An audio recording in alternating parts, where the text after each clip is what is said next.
been some interest in the JDR harmonica that is called the Assassin. Also goes by the Bushman John Lee, sold by Bushman Music Works here in America. And it's a really good harp. I'm going to show some examples here of what it can do and compare it to some other harmonicas. And I think I should also say these are all good harmonicas, but these are designed with a specific purpose in mind, and they're fairly well suited to it.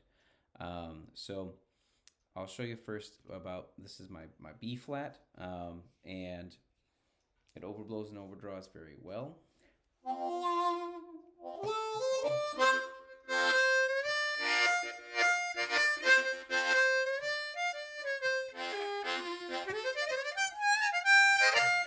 Okay, so tongue block it does well.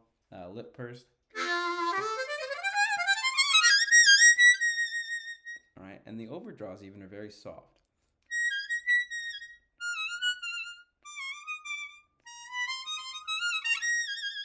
Okay, you can play it real quiet. Same thing for the others.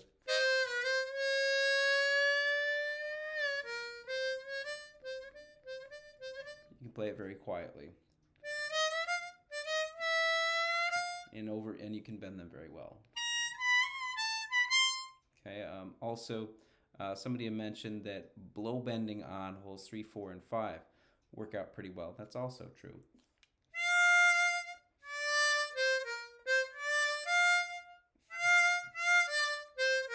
Applies to all the reeds where that style of bend applies. It's a very good harp.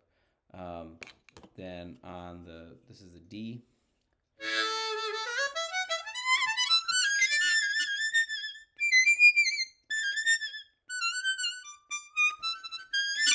Okay, so it does all the same stuff.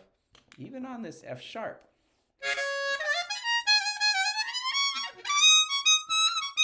I'm blowing a little hard. I do that sometimes on higher harps.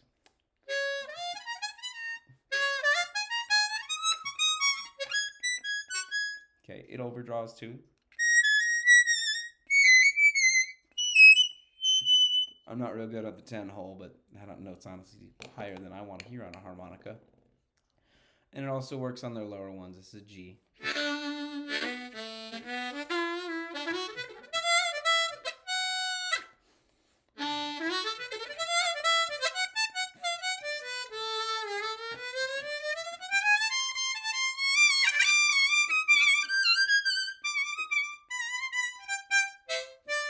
Okay, and I've worked on none of these.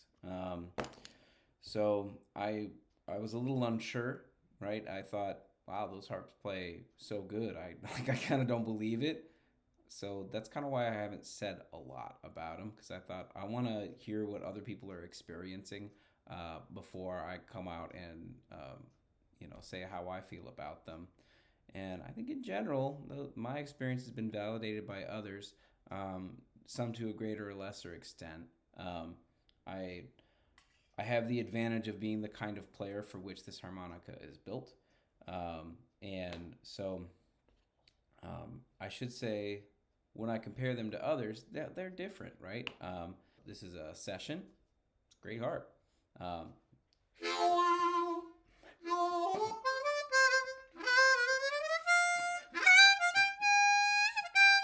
Okay, I can do the overblows and the bends on it.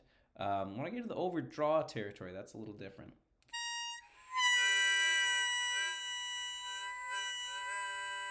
You can hear I'm struggling to choke the reed for that overdraw and getting some torsional vibrations. So that's about how far the reed is gapped. And then also about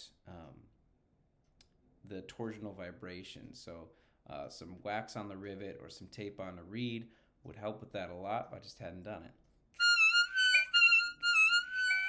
Trying to do it as softly as I can, I get this.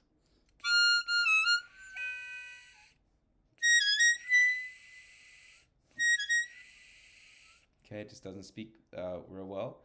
And again, this is not a criticism of this harmonica. This is a great harmonica made by a great company. I've loved these harmonicas for years. So I don't have a special 20 in B flat, but let's see what I do have a special 20 in 1 second. Okay, so here's a one in the key of D. This is a special 20. You can see by the back that I've customized it, right? Unevenly. But I've gapped this one. I'm pretty sure this one I embossed and whatnot, and it plays pretty good.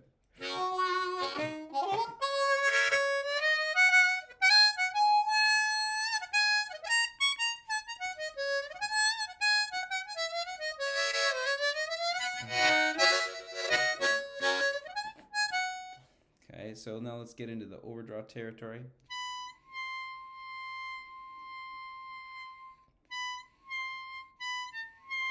So I've got it there, right? I spent a lot of time getting that reed to speak that note. In terms of, like actually tweaking it to make it so it'll do it. Let's go up to the 8.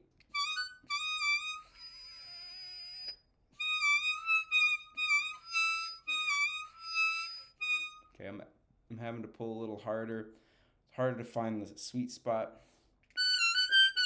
That one's nice.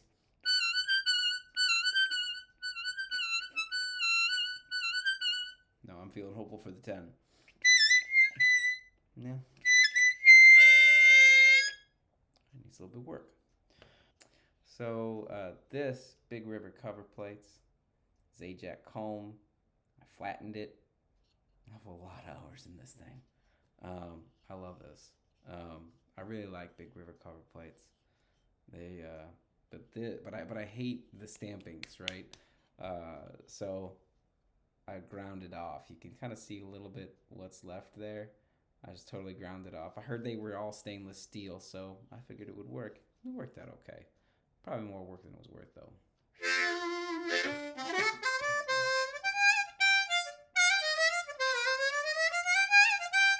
I really like that.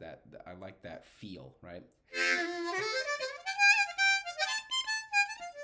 Because I've played this harmonica for years, right? So I know it real well. So then when I get into the 7,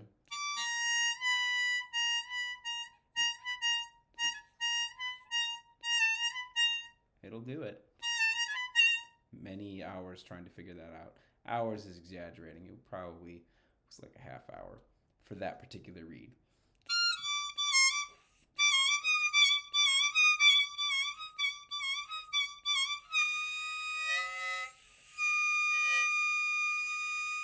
I can kind of get some of the squeal, the torsional vibration to go away, but I still get a little bit of a whistle.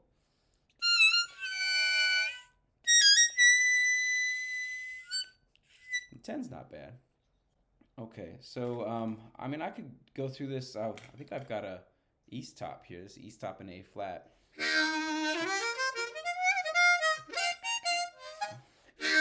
That's me, not the harp.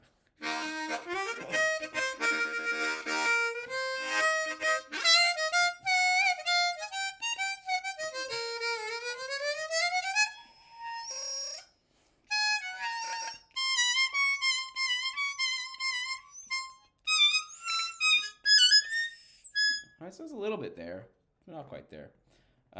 So, I've got lots of different harmonicas here. I could go through this with all of them, but then this video would become very long.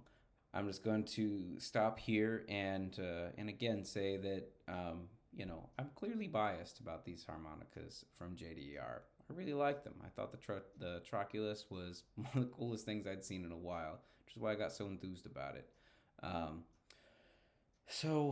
I'm not really sure what else there is to say, except that I hope that whatever harmonica you're playing, that it suits your needs best. I think that if you are somebody who's getting into overblows, they make a nice option because, well, they'll play overblows pretty decently. For me, what I found is that having access to a harmonica that doesn't require as much effort to play overblows, but especially the overdraws, it really opened up new territory for me.